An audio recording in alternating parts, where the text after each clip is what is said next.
दोस्तों, आप लोग कैसे हैं? उम्मीद है कि आप लोग अच्छे होंगे। चलिए आज एक नई कहानी सुनते हैं। दोस्तों, जब नई नई शादी होती है तो पति पत्नी में प्यार बहुत ज़्यादा होता है। समय के साथ प्यार कम होता जाता है और फिर एक दौर ऐसा आता है जब वे एक दूसरे के साथ बातचीत भी नहीं करते। ऐसे बिना कारण नहीं होता। इसके पीछे जो छोटे छोटे कारण जिम्मेदार होते हैं उनके बारे में कोई ज़्यादा सोचता नहीं है। आज की कहानी आपको इन सब कारणों से अवगत कराएगी और सोचने पर मजबूर कर देगी। इसलिए इस कहानी को पूरी जरूर सुनिएगा। पति पत्नी काफ़ी दिनों के बाद आज एक साथ बैठकर चाय पी रहे थे, क्योंकि आज उनकी शादी की 25वीं सालगिरह थी। पहले की तरह अब साथ में समय बिताते नहीं थे, ज़्यादा साथ में एक दूसरे के पास बैठते नहीं थे। पता नहीं किन कारणों से उन दोनों के बीच की दूरियां बढ़ती ही जा रही थी। चाय पीते पीते पत्नी ने चुप्पी तोड़ते हुए कहा, मुझे आपसे बहुत कुछ कहना है, आपको बहुत कुछ बताना है, लेकिन अब हमारे पास एक दूसरे के लिए समय ही नहीं है। मैंने इस बारे में बहुत सोचा है और मैंने इस सिचुएशन से निपटने का एक उपाय निकाला है। अगर आप राजी हो तो बताती हूँ। पति ने सिर हिलाकर हामी भरी। पत्नी ने टेबल के ड्रॉवर से 2 डायरी निकाली और बोली, मैं यह 2 डायरी लेकर आई हूँ, एक आपके लिए और एक मेरे लिए। आज के बाद हम दोनों को एक दूसरे से जो भी शिकायत होगी वह हम अपनी अपनी डायरी में लिख कर रखेंगे। 1 साल बाद जब हमारी 26वीं एनिवर्सरी आएगी तब हम उसे खोल कर पढ़ेंगे। तब हम एक दूसरे को उन चीज़ों या आदतों के बारे में पता चलेगा जो हमें नहीं पसंद है और हम उन्हें सुधार पाएंगे या कोई उपाय कर पाएंगे। पति को भी पत्नी का आइडिया पसंद आया और उसी दिन से डायरी में लिखना शुरू हो गया। देखते ही देखते 1 वर्ष बीत गया और 26वीं एनिवर्सरी का दिन आ गया।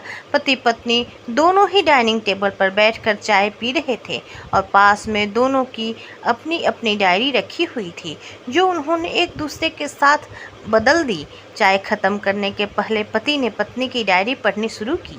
उस डायरी में काफ़ी सारी शिकायतें थीं, जैसे कि आज होटल में ले जाने के लिए वादा किया था लेकिन फिर भी नहीं लेकर गए। आज मेरे मायके से मेहमान आए थे, उनके साथ पति ने अच्छे से बात नहीं की। कितने महीनों बाद आज मेरे लिए साड़ी लाई, लेकिन पुरानी डिजाइन की। आज मेरे सीरियल देखने के समय पति ने चैनल बदलकर न्यूज़ चला दी। आज गीला तौलिया सोफे पर छोड़ दिया। ऐसी कई सारी शिकायतें थीं। डायरी को पढ़ते पढ़ते पति की आंखों में आंसू आ गए। पति को काफ़ी अफसोस हुआ। वो अपनी पत्नी से बोला, मुझे इन गलतियों के बारे में एहसास ही नहीं था, लेकिन अब मैं तुमसे वादा करता हूँ कि ऐसी गलतियाँ मैं अब फिर से नहीं दोहराऊंगा।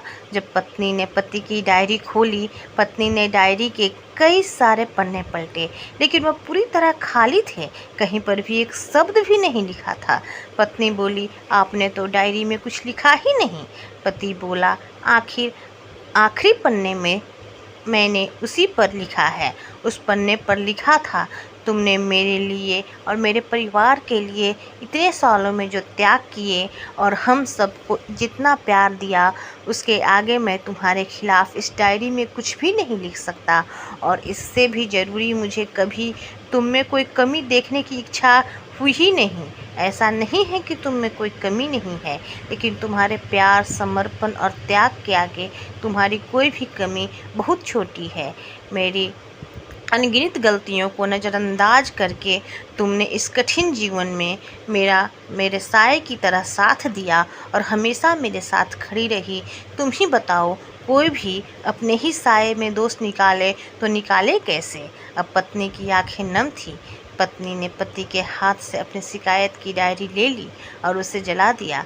पति पत्नी का रिश्ता एक दूसरे पर विश्वास पर टिका होता है और उसी से वह मजबूत होता है। उम्र के एक दौर में पति पत्नी को एक बात अच्छे से समझ लेनी चाहिए कि एक दूसरे में गलतियां और कमियां निकालने के बजाय अगर यह याद रखा जाए कि उसके साथ ने उसके लिए कितनी त्याग किया है, तो उससे उनका रिश्ता और भी ज़्यादा मजबूत ही होगा। दोस्तों, छोटी सी इस कहानी को लिखने के पीछे मेरा प्रयास है कि इन दिनों पति पत्नी में बढ़ते जा रही दूरियां कम हो सके, और ख़ासकर गलतफहमियों की वजह से या सिर्फ बात न करने की वजह से बढ़ती जाए रही दूरियों को आराम से शांति से बैठकर बात करके काम किया जा सकता है या ख़त्म भी किया जा सकता है। पूरी कहानी सुनने के लिए धन्यवाद। कहानी अच्छी लगी हो तो कहानी को लाइक करें और शेयर करें और सब्सक्राइब बटन दबाना ना भूलें।